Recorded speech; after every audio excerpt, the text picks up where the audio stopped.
한 해 동안 내가 무엇을 했는지를 한번 돌아보시기를 바랍니다. 우리가 먹고 자고 생활한 것, 그것은 무엇을 한 것이 아니죠. 그냥 생존한 겁니다. 그것을 내가 뭘 했습니다 라고 말할 수가 없는 것이죠. 주일 예배를 드리는 것, 신앙생활 중에서 우리가 먹고 자는 것처럼 우리들의 신앙의 생존을 위해서 하는 것이죠. 그래서 내가 주일날 예배를 드렸습니다 라고 해서 나는 무엇을 했습니다 라고 이야기를 할 수가 없는 겁니다.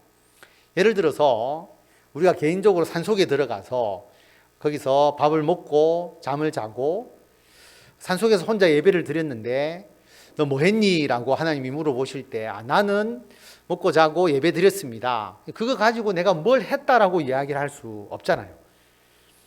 직장 생활하면서 나는 돈 벌었습니다 라고 이야기하는 것, 이것도 생존하려면 돈을 벌어야 되니까 그냥 우리가 직장 생활을 한 것이지, 이거 가지고 내가 무엇을 했다, 무엇을 한 것이라고 우리가 이야기할 수 있을까? 예를 들어서 산속에서 내가 나물도 심고 약초도 캐서 돈을 벌어서 먹을 것, 입을 것 샀습니다.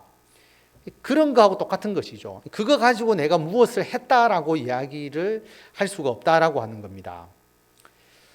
내가 운동을 열심히 했습니다. 운동도 산속에서 내가 역기 들고 등산도 하면서 건강을 관리했습니다. 건강을 유지했습니다.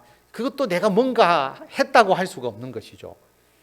그래서 내가 1년 동안 무엇을 했습니다라고 말하려고 하면 정말 무엇을 해야 되는 거죠. 뭔가 한 일이 있어야 된다라고 하는 겁니다.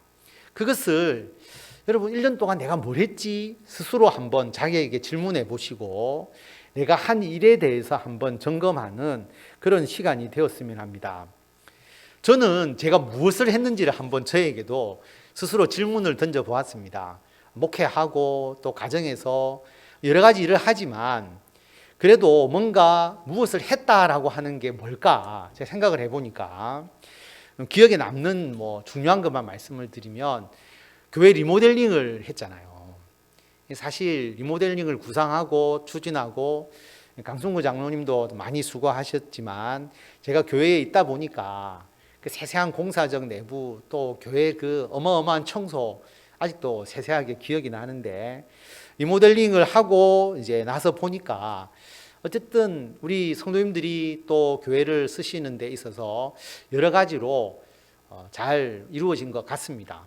큰 일이었죠. 저에게는 굉장히 큰 일이었고, 그 다음에 정한호 목사님이 청빙되어 오셨잖아요. 그래서 어떤 분이 오실지 또 왜 새로운 목회자를 청빙해야 되는지에 대해서 이야기가 있었지만 제가 그 당시만 해도 모든 예배를 제가 다 인도를 했죠. 교회 관리를 또 제가 다 했죠.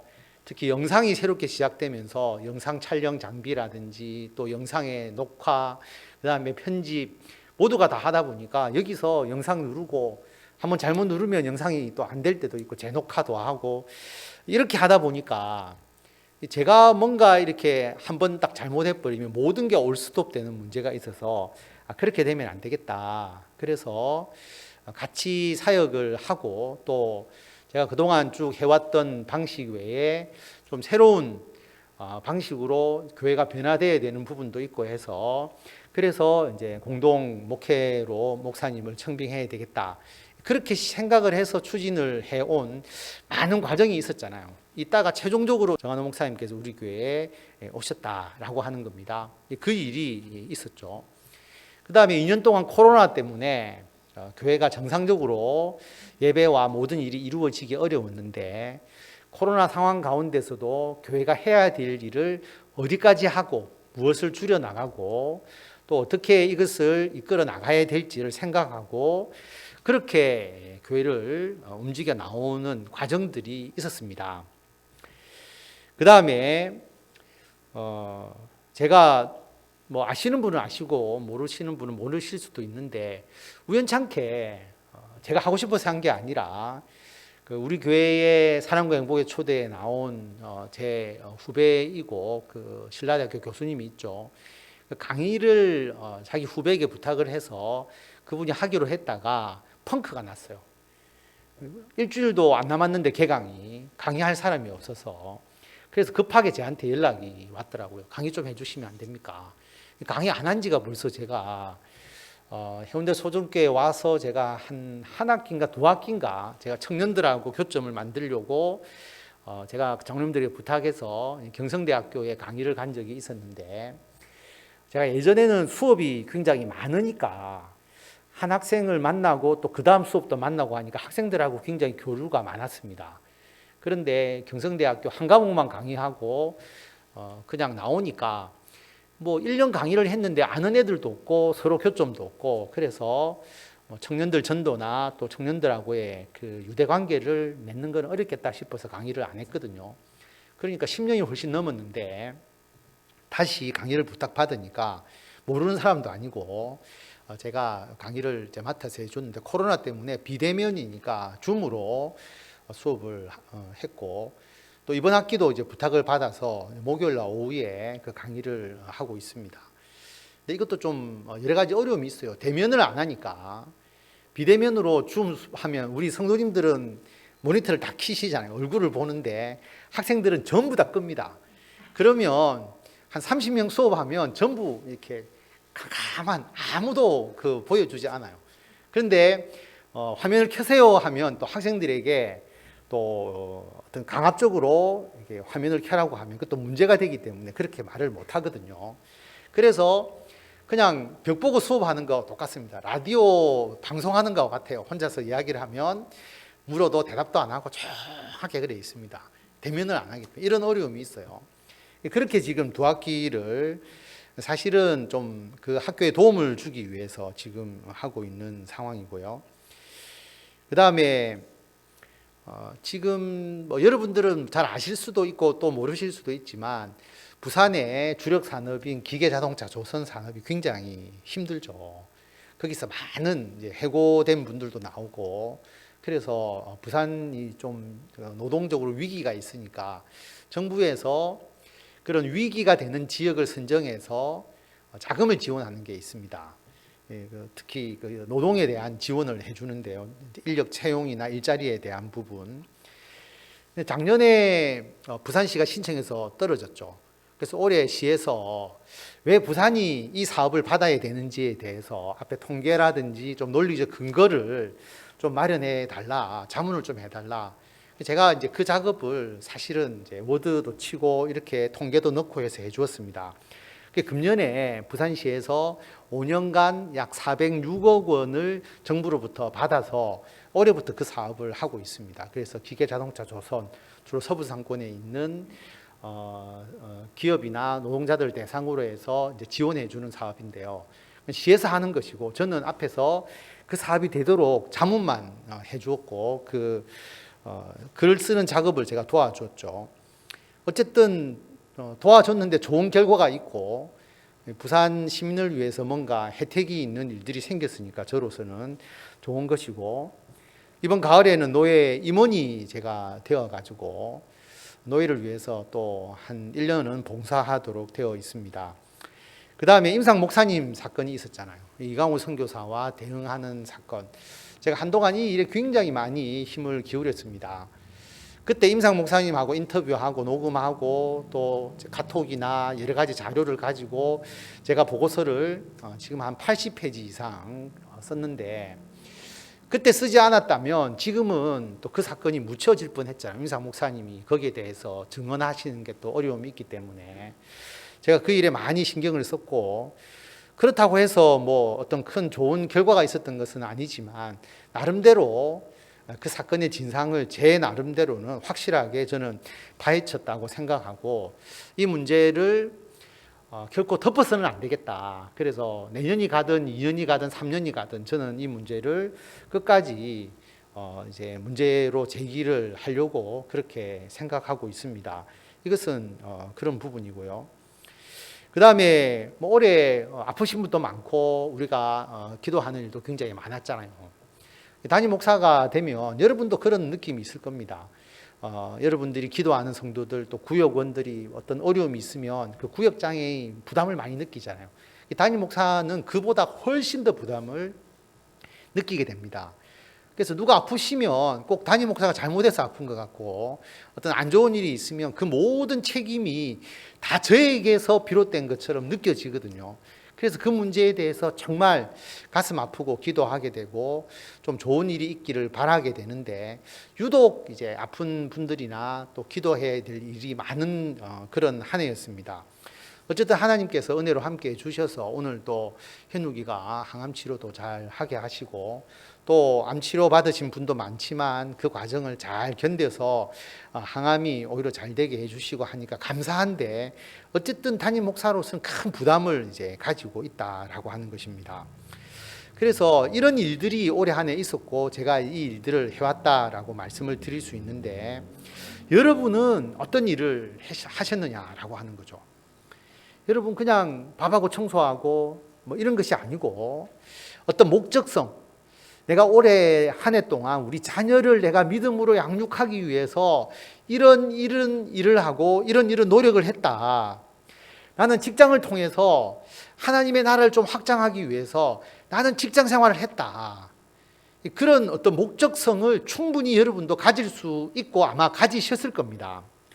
제가 올해 그 정유돈 장로님 치과에서 치과 임플란트 치료를 받았는데 제가 처음 임플란트를 해보니까 그 절차가 어떤지 몰랐는데 제가 보니까 절차가 굉장히 아주 정교하고 또 정유돈 장로님은 그 분야별로 또 특화돼서 하기 때문에 처음은 정유돈 장로님 하시고 또 나중에는 또 보철 전문 또 이게 의사가 같이 또 하시고 그래서 그 하나하나의 그 과정을 제가 느끼면서 어떤 느낌이 들었느냐 하면 참 열심히 치료하려고 하시구나.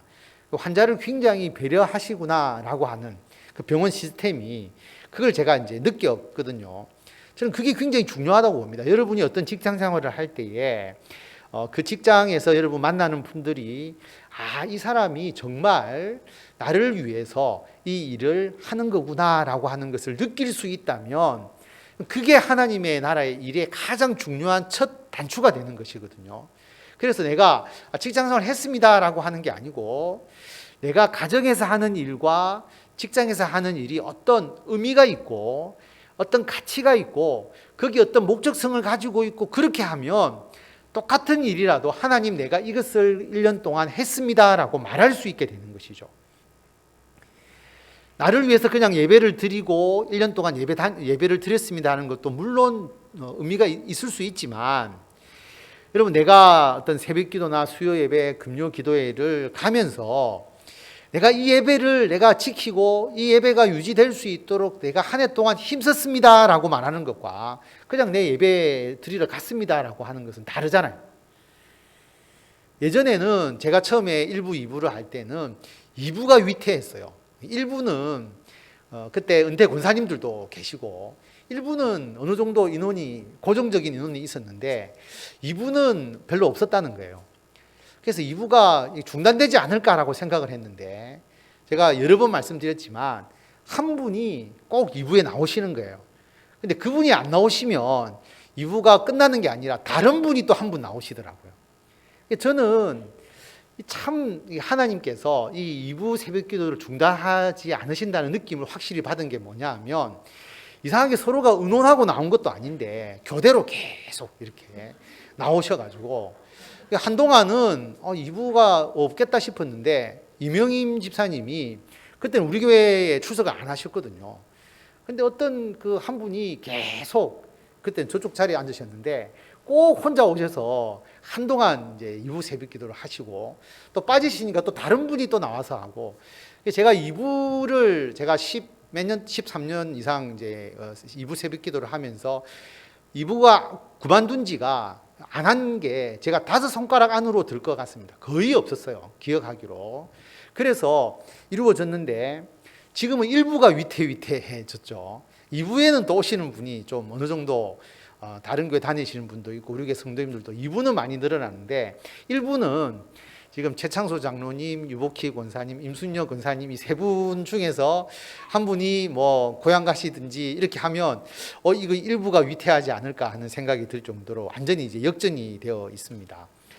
어쨌든 내가 기도에 참석하고 내가 하나님께 예배 드리는 것이 우리 교회의 예배가 이어지도록 내가 힘쓰는 그것입니다라고 하면 그건 의미가 있게 되는 것이고, 영상으로 참여하는 것도 마찬가지고, 교회에 와서 내가 성도를 위해서 우리 교회를 위해서 기도하기 위해서 내가 나와서 여기에 참여합니다라고 말하면 그것도 의미가 있게 되는 것이죠. 무엇을 하는 것이 된다라고 하는 겁니다. 그럼 내가 무엇을 한다라고 하는 것은 내가 하는 것 같지만 다른 말로 말하면 하나님이 나를 쓰시는 거거든요. 내가 하는 일이 하나님이 쓰시는 건지 어떻게 아느냐 하면 내가 하는 일이 하나님께 영광이 되고 사람들에게 유익이 되니까. 우리가 하는 일이 하나님께 영광이 되고 사람에게 유익이 된다면 내가 억지로 그 일을 노력해서 잘하려고 하지 않았는데 그 길이 열려지게 되고 그 길이 잘 되게 되는 겁니다. 제가 앞에서 한 일은 제가 그것을 의식적으로 하려고 한 게 하나도 없어요.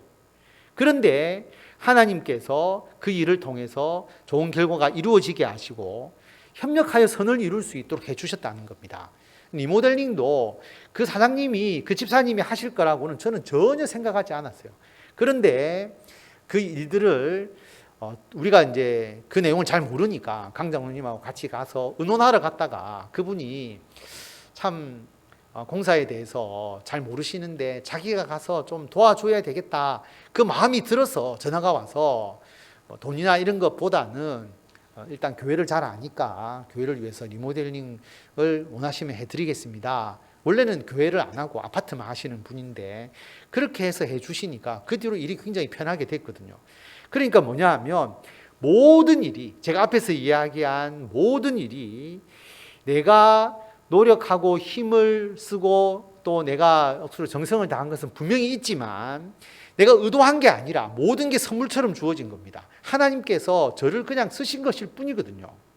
그래서 우리는 하나님의 쓰임을 받는 것이 중요하다라고 하는 겁니다.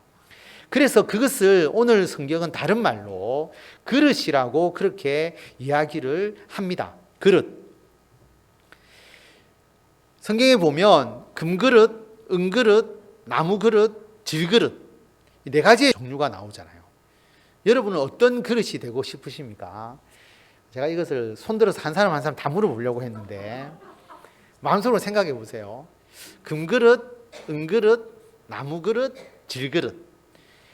질그릇은 뭐냐? 제가 이제 또 찾아보니까 뭐냐 하면 진흙으로 빚었는데 유약을 바르지 않고 구운 독이, 이게 질그릇이다라고 그렇게 되어 있습니다. 그래서 금그릇이냐, 은그릇이냐, 나무그릇이냐, 질그릇이냐, 이게 나는 어떤 그릇이 되고 싶으냐. 근데 그릇의 종류가 다르다라고 하는 겁니다. 쓰임새가 다른 것이죠. 요리를 좀 좋아하시는 분은 이 네 가지 종류의 그릇이 있을 때 그 그릇에 무엇을 담아야 될 것인지가 아마 다르게 생각이 들 겁니다. 저는 요리를 잘 몰라서 여기에 물을 담아야 될지 잘 모르겠습니다. 잘 모르는데 나무 그릇 같은 경우에는 빵 같은 거 담으면 좋을 것 같고 질그릇에는 한정식과 같은 우리나라의 음식을 담으면 좋을 것 같은 생각이 듭니다. 근데 금그릇에 삼계탕이 담겨 있으면 맛있을까? 좀 안 맞다라는 느낌. 오히려 삼계탕은 뚝배기 같은 것이 훨씬 더 맛이 있지 않을까, 그런 생각을 해봅니다. 자, 하나님께서 쓰시는 그릇의 종류가 다르다는 것이죠. 예를 들어서 목회자도, 대형교회의 목회자는 담임 목사님은 아마 금그릇과 같은 분이 아닐까, 만나기도 좀 어렵고 약간 진열장의 장식과 같은 그런 요소들도 좀 있고, 그런데 작은 교회의 목사는 질그릇과 같은, 수시로 언제든지 우리가 일반적인 생활의 음식물을 담을 수 있는 목회자와 같은 그런 이제 용도로 하나님께서 쓰시는 거죠. 좋고 나쁘고가 아니라 쓰는 목적이 다르다라고 하는 겁니다. 여러분도 우리 교회에 있는 저나 정한호 목사나 또 임상 목사님이나 장용비 목사님을 보면 쓰는 목적이 다 다르시잖아요. 실제로 보면. 그래서 하나님께서 목적에 따라서 그 일을 하시는 거죠. 그런데 하나님은 나를 질그릇으로 쓰려고 하는데 금그릇이 되려고 하면 이것은 맞지 않다라고 하는 겁니다. 예를 들어서 공부 잘하는 사람이 있어요. 공부 잘하는 사람, 예를 들어서 우리나라에서 공부 제일 잘하는 사람이 서울대를 간다고 보면 서울대 다니는 사람은 정말 공부를 잘합니다. 뿐만 아니라 시험을 잘 쳐요. 그래서 시험 치는 데는 따라갈 자가 없다라고 할 정도로, 그래서 제 조카가 이제 서울에 있는 대학을 다니는데 경쟁을 하다 보면 그런 이야기를 느낀대요. 정말 자기도 공부를 잘한다고 생각했는데 정말 걔들은 공부를 잘한다, 시험을 잘 친다, 그런 이야기를 하더라고요. 여러분, 똑같이 노력을 해도 타고난 부분이 다른 부분에 대해서는 어떻게 할 수가 없잖아요. 아무리 노력해도 그 차이를 극복할 수가 없는 것이거든요. 그런데 그 서울대 출신들이 모든 걸 다 잘하느냐? 꼭 그렇지는 않습니다. 기업체 생활을 하면 서울대보다 다른 대학을 나온 사람들이 훨씬 더 직장 생활을 더 잘하는 경우도 많아요. 스타일이 다르거든요. 원하는 게 다르거든요. 저는 돈 버는 능력이 없습니다. 제가 사업을 하면 저희 가정에도 사업하는 사람이 없을 뿐만 아니라 돈 버는 능력이 없어요. 사업가 기질이 없어요. 그런데 제가 만약에 돈을 벌려고 한다면 이거 잘못된 방향으로 나아갈 가능성이 훨씬 더 많잖아요. 유재춘 권사님이 수학 선생님이신데 저는 수학을 싫어하거든요. 어떻게 해서 수학을 좋아하셔서 수학을 전공하시고 그것도 수학을 가르칠까? 참 이해가 잘 안 되잖아요. 그래서 사람마다 하나님께서 쓰시고자 하시는 그 그릇의 종류가 다르다. 그런데 내가 만약에 나무 그릇이나 질그릇으로 하나님이 쓰시려고 하는데 나는 그것보다 금그릇이 되고자 합니다라고 그 금그릇을 부러워하거나 거기에 마음을 두어서는 안 된다라고 하는 겁니다. 왜냐하면 절대로 질그릇은 금그릇이 될 수가 없어요. 하나님이 토기장이가 질그릇으로 만들었기 때문에 그걸로 끝이지, 내가 이 질그릇이 안 되고 금그릇이 되고자 합니다라고 생각하는 것은 의미가 없는 거예요. 금그릇도 질그릇이 될 수가 없습니다. 금그릇은 금그릇의 역할을 해야 되고 질그릇은 질그릇의 역할을 해야 된다라고 하는 겁니다. 하나님이 왜 그렇게 만드셨냐면 우리를 다양한 그릇으로 만드시고 다양한 방식으로 우리를 사용하십니다. 그래서 나는 어떤 그릇인가, 내가 이렇게 되고 싶습니다라고 생각하지 마시고, 그거는 이미 다 됐는데 우리가 어떻게 다시 바꿀 수가 있겠어요? 내가 하나님께서 쓰시는 어떤 그릇인가라고 하는 것을 생각하시면서 나는 이런 방식으로 쓰여져야 되겠다라고 생각하시는 게 더 중요하다는 겁니다. 그래서 목회자는 성도가 어떤 그릇인지를 잘 파악하는 게 필요하죠. 금그릇인지 은그릇인지 나무 그릇인지. 구역장이나 교구장님들도 또는 여전도회 회장님들도 자기의 구역원과 여전도회 회원 또 남성교회 회원이 어떤 그릇인지를 파악을 해야 그 그릇을 요긴하게 사용할 수가 있는 겁니다. 주인이신 하나님은 완벽하게 알고 계시거든요, 우리들을. 그래서 적재적소에 그 그릇을 사용을 하십니다. 여러분, 우리가 같이 신앙생활을 하다 보면 모든 성도들이 기도회를 좋아하는 게 아니잖아요. 그래서 어떤 분은 기도하는 거 정말 좋아하시는데 기도보다는 나는 성경 공부가 더 좋습니다, 성경 공부의 은혜를 받습니다 라고 말하는 분이 있고, 어떤 분은 나는 성경 읽는 것, 또 성경 공부 정말 싫습니다, 찬양과 기도하는 게 나는 너무 좋습니다, 그렇게 생각하시는 분도 있잖아요. 그러니까 그것도 그릇이 다른 거예요. 누가 잘했다 잘못했다는 것이 아니라 찬양을 좋아하시는 분들과 함께 교회에서 찬양을 하고, 기도를 너무 좋아하시는 분들과 함께 기도하고, 성경 공부를 좋아하시는 분과 성경 공부를 하면 되는 것이죠. 그게 필요합니다. 그런데 이제 예배는 좀 다르잖아요. 그거는 하고 싶은 분만 하면 되지만 예배는 우리 모두가 함께 드리는 예배잖아요. 그래서 제가 만약에 질그릇이라고 한다면 이 예배가 질그릇으로 만들어지는 예배가 되겠죠. 그러면 약간 한정식 탁 차려놓은 것 같은 그런 식의 예배가 되고, 그 다음에 임상 목사님께서 오후 예배를 인도하실 때 여러분 기억해 보시면 또 임상 목사님의 스타일대로 예배를 인도하시니까 그것은 뭔가 나무 그릇과 같은 좀 그런 식의 예배가 되고, 예배인데도 그 예배의 느낌이 다르다라고 하는 것이죠. 여러분, 그러한 예배는 우리가 질그릇과 같은 예배, 금그릇과 같이 되어 있는 예배, 나무 그릇과 같은 예배로 예배의 스타일이 달라질 수가 있습니다. 그래서 그 예배의 스타일을 우리가 어떤 특정한 우리 교회는 나무 그릇과 같은 예배만 드립니다, 나무 그릇으로 이루어진 예배만 드립니다 라고 해버리면 나는 좀 금그릇과 같이 좀 그렇게 아름답게 장식된 예배가 좋다라고 하는 분은 해운대 소중교회는 우리 교회와 맞지 않아서 나는 나올 수 없습니다 이렇게 돼버리겠죠. 그게 아니고 우리 교회의 예배의 형식을 어떻게 고착화 시키기보다는 저는 그렇게 되었으면 좋겠다라고 하는 겁니다. 금그릇과 같은 예배를 드리는 예배도 있고, 그 다음에 나무 그릇과 같이 드리는 예배도 있고, 그리고 질그릇과 같이 그렇게 차려진 예배도 있고, 그래서 자기가 금그릇이라고 생각하는 사람은 해운대 소정교회 이 예배 때문에 내가 이 교회에 와서 내가 금그릇으로서 그 차려진 거기에 나도 하나 참여하고 싶습니다.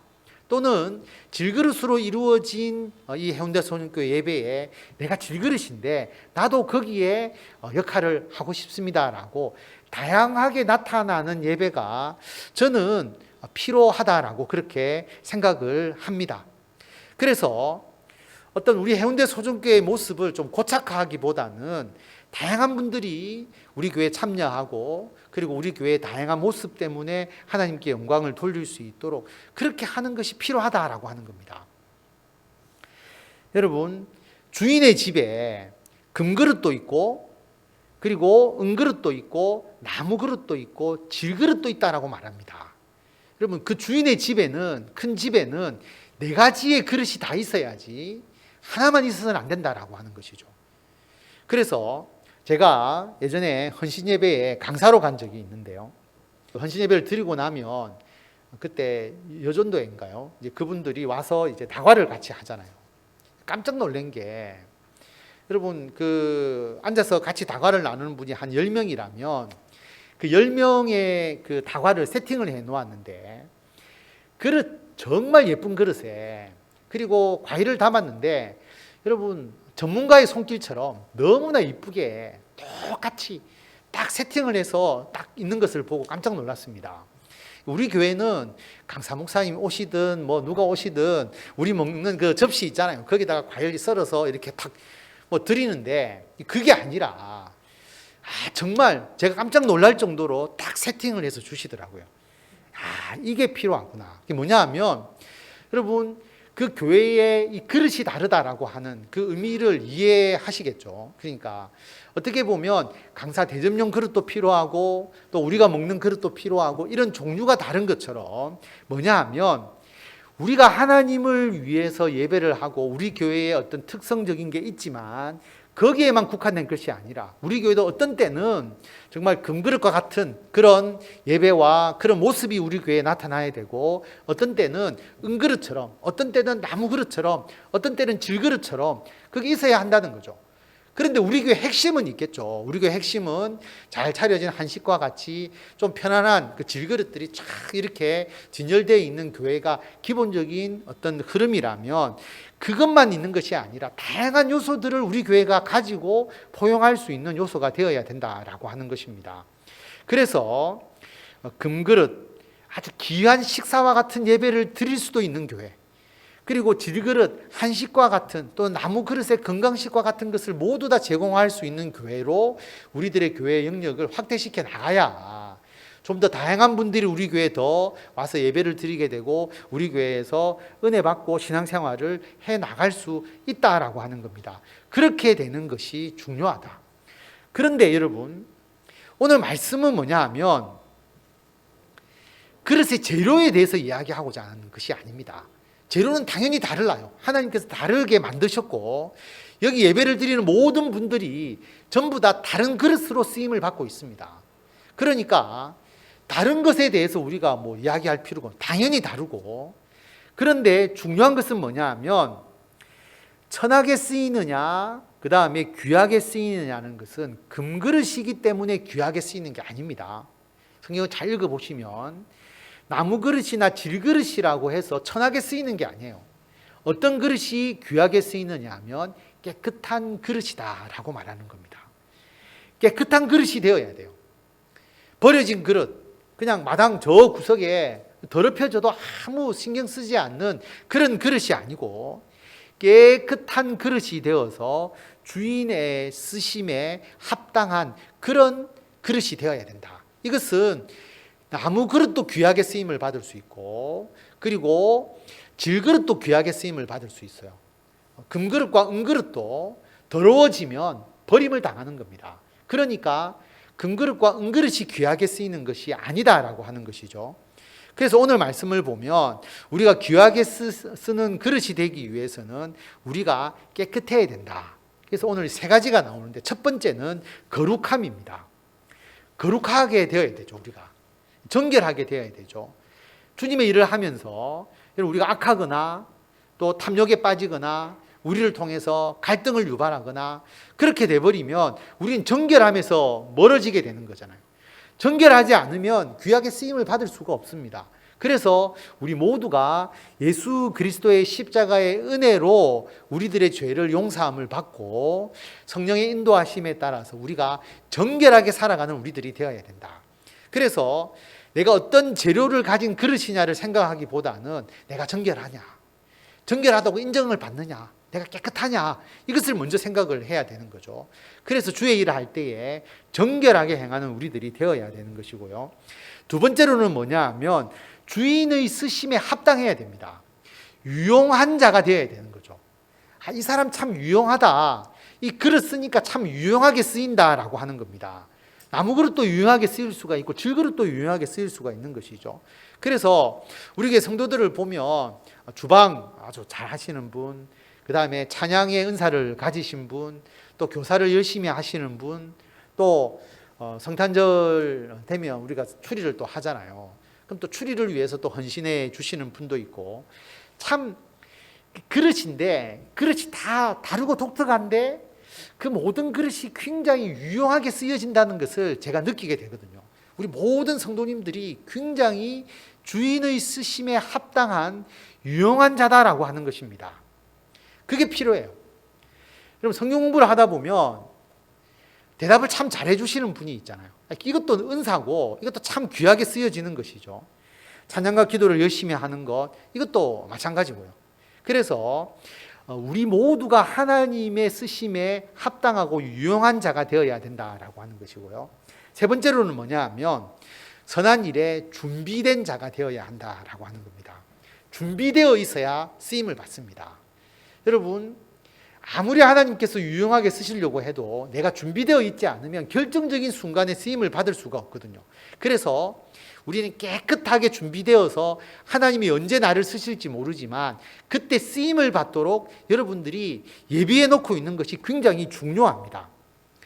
그런데 군인들이 전장에 나가서 전투를 하기 위해서 늘 준비하기 위해서 뭐를 합니까? 늘 훈련하잖아요. 그래서 우리가 기도하고 말씀 읽고 묵상하고 예배드리고 하는 것은 그것 자체에도 우리들이 은혜를 받는 것도 물론 있지만 하나님께서 우리를 쓰실 때에 그것을 위해서 준비하는 일로서 굉장히 의미가 있는 일이죠. 제가 요즘에 한 해를 돌아보면서 이제 많이 생각을 하는데, 제가 기도할 때는 기독교 경제에 대한 이야기도 하고 우리가 하나님을 믿는 이 부산을 위해서, 제가 정책도 부산을 위해서 했고 목회도 부산을 위해서 하고 부산에 대한 애착을 가지고 있습니다. 저는 부산이 좀 잘 되기를 바라고, 또 경제적으로 잘 되는 것뿐만 아니라 복음으로 부산에 뭔가 영향을 주기 위해서 제가 목회자가 되고 이 이야기 사역을 하고 있는데, 자, 그런데 내가 잘 준비되어 있느냐? 대학교 3학년 때부터 제가 기도하고 그 길을 준비해서 하나님께서 여기까지 인도해 주셨지만 정말 주님을 위해서 이 일을 더 하려고 하면 제가 더 준비되어 있어야 한다. 지금까지의 준비에 만족하지 말고 더 준비해서 이 부산의 복음화를 위해서 내가 더 세상 속으로 나아가고 내가 더 세상에서 빛이 되고 소금이 되기 위해서 내가 더 준비하면서 노력해야 된다라고 하는 것을 제가 요즘 다시 깨닫게 됩니다. 여러분, 우리 교회가 복음을 우리 달맞이 지역과 모든 사람들에게 전하는 교회가 되기를 여러분 기도하고 노력해 왔지 않습니까? 그러면 우리는 더 준비하고 있어야 되죠. 우리가 준비되어 있어야 그럼 성도들이 우리 교회에 찾아왔을 때 우리가 그들에게 복음을 전할 수 있고 또 그들을 하나님의 일꾼으로 양육할 수 있잖아요. 그러기 위해서 우리가 필요한 게 뭐냐? 저는 포용성이라고 봅니다. 금그릇 성도가 왔을 때 우리 교회는 질그릇과 같은 성도로 이루어졌기 때문에 금그릇은 맞지 않습니다 하면 여러분 다 밀어내 버리게 되잖아요. 그게 아니고 금그릇 성도가 왔을 때 우리 교회 금그릇 같은 성도님들이 우리 교회에서는 이런 식의 또 아름다운 금그릇으로 이루어진 식사의 잔치가 있으니까 와서 이 역할을 하시면 됩니다. 또 질그릇과 같은 성도가 오면 우리 교회는 이러한 또 질그릇과 같은 성도들이 있고 그들을 위한 이러한 일들이 있으니까 와서 하시면 됩니다. 그렇게 하게 되면 다양한 그릇이 우리 교회에 준비가 되고 다양한 성도들이 우리 교회에 와서 다양한 사역을 행하게 되고 다양한 일을 통해서 하나님의 영광을 나타낼 수 있는, 지금은 숫자가 작아서 그런 그룹이 만들어지기 어렵다 할지라도 한 분, 두 분 모여서 그 일을 하게 되면 그 일을 중심으로 해서 새로운 사역들이 하나씩 둘씩 늘어나지 않겠습니까? 그래서 제가 그것을 다 할 수 없기 때문에 우리 정한호 목사님 와서 사역을 하시고 또 선교나 이런 부분은 임상 목사님, 또 신방이나 이런 부분은 장 목사님, 그리고 우리 각각의 맡으신 모든 우리 성도님들이 이 일을 할 수 있도록 그렇게 확장되어 나가는, 그러려고 하면 모든 분야에 대해서 포용적인 교회가 되어야 한다라고 하는 겁니다. 포용이 될 때에 그 영역이 지속적으로 확산되어 갈 수 있게 되는 것이거든요. 그래서 저는 어떤 정형화된 어떤 특정한 우리 교회의 모습보다는 좀 더 포용적이고 좀 더 새로운 분야에서 무엇인가 시도하면서 우리 성도들이 하고자 하는 여러 가지의 사역들을 함께 해나가는 그런 교회가 되어야 된다. 우리 교회는 충분히 그런 기본이 되어 있다. 굉장히 포용적인 교회로 우리 교회는 나아가려고 하는데 온 성도들이 마음을 가지고 있으니까 그렇게 되어야 된다. 그러나 가장 중요한 것은 뭐냐 하면 깨끗한 그릇이 되어야 하는 것이고요. 하나님 보시기에 유용한 그릇이 되어야 되니까 유용하지 않으면 쓰임 받지 못합니다. 그래서 우리가 하나님께 유용하게 쓰임 받기 위해서 우리가 잘할 수 있는 일에 더욱더 집중해 나가야 되는 것이고요. 그 다음에 준비하는 교회, 모든 이 선한 일에 대해서 준비하는 교회가 되어야 한다라고 하는 것을 기억하시고 금년 한 해 우리가 한 것을 돌아보시고 내년도 사역을 준비하면서 여러분들이 내가 어떤 그릇인가, 그리고 이 그릇으로서 우리 교회를 위해서 하나님의 나라를 위해서 헌신할 수 있는 게 무엇일까를 생각하시고 더욱더 귀하게 쓰임받고 잘 되기 위해서 깨끗하게 그리고 유용하게 그리고 준비되어 있는 자로서의 사명을 감당하시는 성도 여러분이 되시기를 바랍니다.